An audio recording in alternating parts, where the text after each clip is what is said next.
मोकामधील फरार आरोपी जो निलेश गायवळ आहे ते सर्व गँगच्या ह्याच्यावरती पोलिसांना कारवाई सुरू होती. कारवाई दरम्यान आपल्याकडे एक तक्रारदार आहे. तक्रारदार त्यांनी असं म्हटलेलं की त्यांनी जी बांधलेली स्कीम आहे त्या स्कीममध्ये म्हणजे ते बिल्डर आहे त्या स्कीममध्ये निलेश गायवळचा बंधू आणि जी बाकीची इतर साथीदार यांनी त्या ठिकाणी माझ्या परमिशनच्या तो या ठिकाणी बांधतो कसा हे ते बांधू शकत नाही कोणी. आणि त्याचं बांधलेलं कन्स्ट्रक्शनचं जे त्याचे फ्लॅट्स आहेत ते बळजबरीने कब्जात घेऊन त्याला त्याची खंडणी मागली.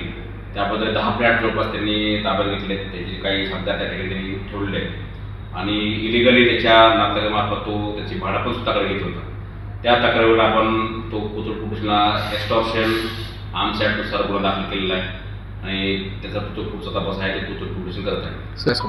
फिर्यादीने आणि तक्रारदाराने ज्यांची नावं सांगितली आहेत त्याच्यामध्ये निलेश गायवळ, त्याचा भाऊ सचिन गायवळ, बाकीचे इतर ते साथीदार आहेत की त्यांनी संगनमताने मिळून त्या ठिकाणी त्याला धमकावून फ्लॅट ताब्यात देण्यास भाग पाडले आणि काही त्या ठिकाणी त्याला शिव्या करून आणि ते धमकी देऊन दुसरा जो नातलग आहे त्याच्यामार्फत तो त्याचे भाडं पण जे आहे भाडेकरी दुसरे भाडेकरी ठेवून त्या भाडेकरूंचे पैसासुद्धा यांच्या गँगमध्ये लोकांकडे तो जात होता. त्यांनी सुद्धा एक बिल्डिंग बांधली होती आणि त्या बिल्डिंगचा अवैध कब्जा घेऊन खंडणीसारखा प्रकार आहे त्याच्यामुळे तो गुन्हा दाखल केला. सर हे कधीपासून सुरू होतं आणि म्हणजे आतापर्यंत हे भाडं घेत होते का म्हणजे खंडणी?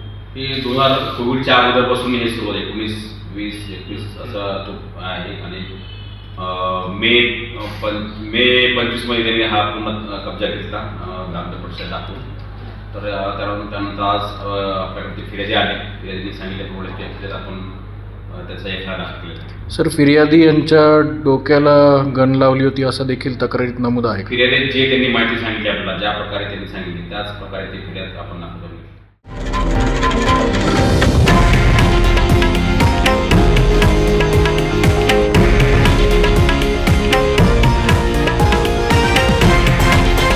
हे आहे देशातील नंबर 1 न्यूज नेटवर्क आणि आपण पाहत आहात TV9 मराठी, एकमेव.